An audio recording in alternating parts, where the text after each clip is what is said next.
Assalomu alaykum hurmatli obunachilar. Sonis mashinasi. Mana obratkasidan benzin rasxod ko'p bo'lar biz buni relalar qo'ydik, injektorlarni tozaladik, mabdatchilar qo'ydik. Buni videosini qo'ydik. Mashina yaxshi ishladi, lekin rasxod ko'p edi. Keyin tekshirganimizga mana shu obratkadan benzin chiqmayotgan ekan.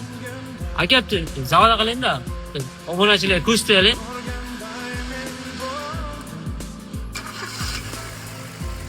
Zavod qilganlaringda benzin chiqib turishi kerak. Akamiz bilan chiqmay qolgan ekan benzin.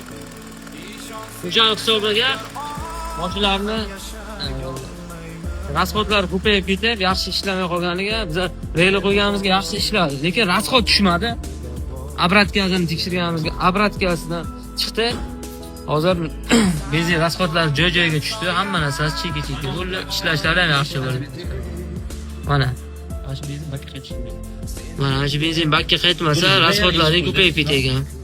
Mana makkalarga